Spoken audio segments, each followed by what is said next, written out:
Alrighty, this video is for Nathan.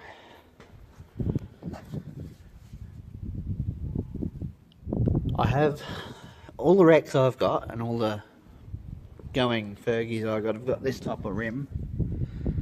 I know it's early, but anyway. So we'll just have a bit of a walk around so that you can see. Now, that's a lot later starter motor than all my other ones I've got. And there's apparently two types of that, Dad reckons, so there's that.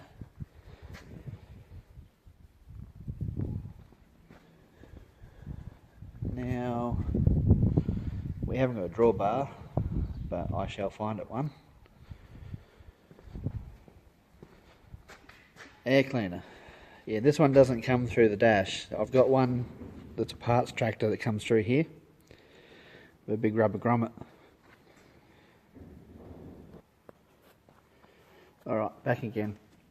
And so this water pump mounts to the block, whereas my other one actually mounts to the head. And then I've got one the same colour scheme as this one, which is a wreck. The thrusters went in the crankshaft and chewed the block out, so the block's absolutely knackered. It mounts down here, the same as this one. And we think that is an 18 horsepower one that we got from someone that said that it came from a golf course. So there's that. Now we know this is a Holley carby, I mean it even says it right there. So we're thinking it, well, I wouldn't say it's, well there's the air cleaner. I wouldn't say it's real late, but I reckon it's somewhere in the middle, hey? But all the rims look standard to the ones that I've got kicking around Dad's place. And it is 12 volt, and it's still got the starter solenoid there, which is obviously cactus because someone's disconnected it at that point. I mean, the terminals in there get dirty, so I've got some fixing to do. I've got to replace that hose there for the crankcase breather. So, yeah. And I believe the thermostat housings are a little bit different. Just in the angle, all the pipe comes out, so this top pipe here. But yeah, I can't tell you for sure because I don't know. Apart from that, and the fact that they've still got the fire starter on it, although it's got an aftermarket muffler on it because that should be round. I do actually have one, but one might put on, so there's that. And I don't honestly know whether, I know the 50-year anniversary one's got a red bonnet with a big chrome centre strip here and like a knob that comes out the end. That I do know. Here's the front decal. I think that's pretty typical of even the other ones that I've got. And that decal there. And all this distributor mechanism looks the same too, so not much has changed there. I think even the 35s have the same distributor and all that. I could easily go find out because the father-in-law's got one. So, yeah. And it all looks the same. I must see what starter motor he's got. This one doesn't sound like it meshes properly when it turns. Oh, and the difference here, now this is something I've noticed. It's where they take the oil pressure feed from. The other ones I've got, it comes off the back of the head. Whereas this one doesn't look like it's got the peripherals to do it, so I don't know what the go is there. And yeah, I'll get some terps under here, and cause I know it's under here somewhere. Should be at the top, but that should be where the ID is. Everything else is the same. It's got the start position up here as well, and then you 4-pattern and reverse. So yeah, and it's still only single stage clutch, so it's still of that vintage. And the 3-point won't work unless you've got the PTO turning to turn the hydraulic pump. And this one works really well, so yeah, mine, I keep saying mine, well it is mine, the other one, the blue one. You can hear the pressure relief in this one break off when it gets to full height. You can't hear that in mine, and mine's really slow to lift. It kind of jerks, whereas this one just comes straight up. So yeah. Anyhow, hope that helps you out, helps me out, helps us all out. It's a bit of a once over. Hopefully I can get cracking back into this shortly. So yeah. There is one concern I've got, and that's probably that fan shroud. I do have a radiator that come off of one like this, with that water pump mounted in the way it mounts. But I'm curious, if that water pump sits higher, then it might have to have a different shroud. So I'm betting I've got both. So we'll see what parts I've got laying around, and hopefully I can fix this one. So there you go. That's all I got for now. I bet I worked out how they knocked out the adjuster. So yeah, loosen this one off. What that does, that allows this mechanism to float so that you can get it to sit nicely in the drum, otherwise you're only winding up on possibly one side. Now let's see how we got this. Okay, it's not really going to stay there, but that must be the right way. So this would be to back it off. Yeah, I reckon down was up. There we go. See how it moves? Oh, it's a bit hard to show you. There we go. That's backed all the way off. I reckon they got rough with it and knocked it out, dislodged it. Possibly bounced out, but I hardly believe that, because this spring actually sits tight in here. Like it's got tension on it. So that's how I reckon they killed it. I reckon they just forced it out. They got rough with it, or maybe even it seized up and it came out. But like it turns quite happily. So yeah, like that's winding it out. And I wasn't sure that the thread would work. You know, like these teeth are pretty sad, but it's enough there for it to turn, so I'm happy. That was my thoughts on that. And that's 18mm, that square nut on the back. Well, actually they all are, including the axle ones. So if you've got an 18, yeah, because I think these are Whitworth. I'm not exactly sure if they're Whitworth or just Imperial.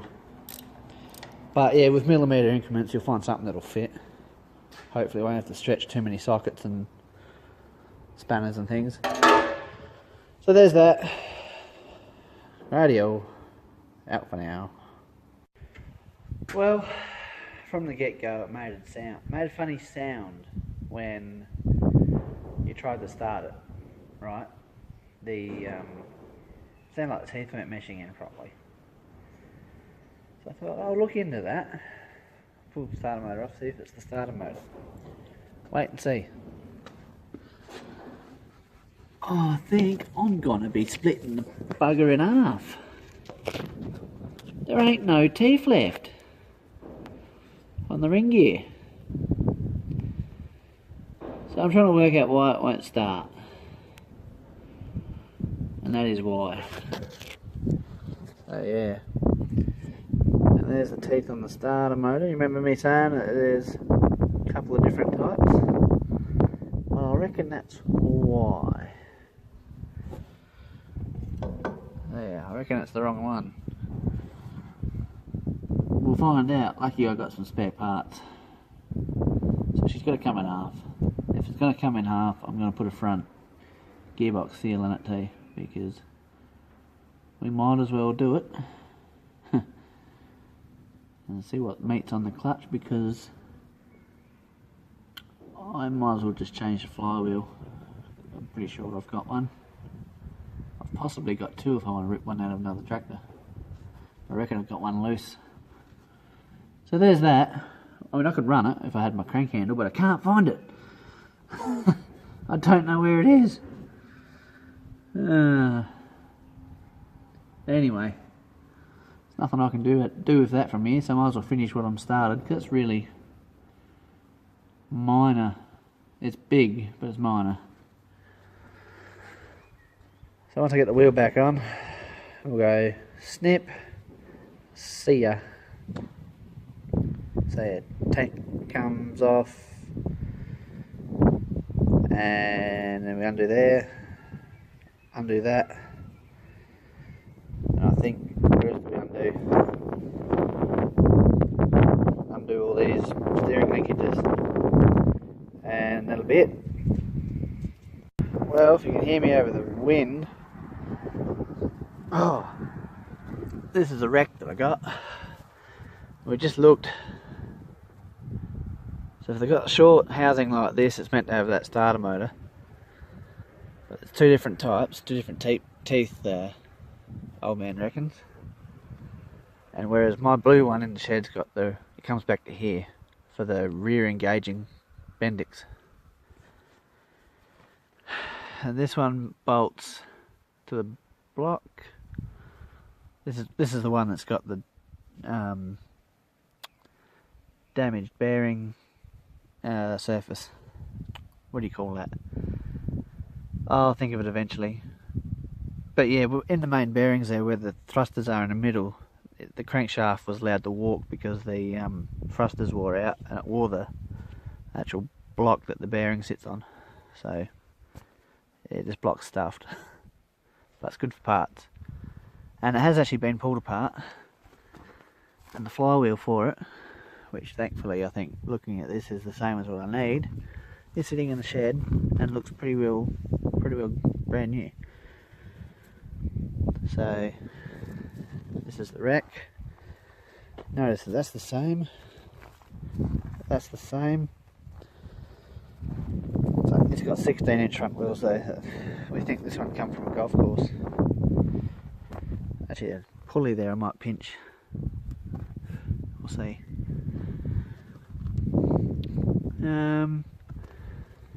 Yeah, everything else is the same. This tractor, when I got it, came with a lot of seals, and the guy who we got it from, his brother was going to repair it. As you can see, every wheel seal leaks, and probably everything leaks, so yeah, he had intentions of doing it up and never did. And here's the first one I got. This is the one that started the bloody Ferguson thing off. So this one's real early. It's got the rear engaging thing, Bendix.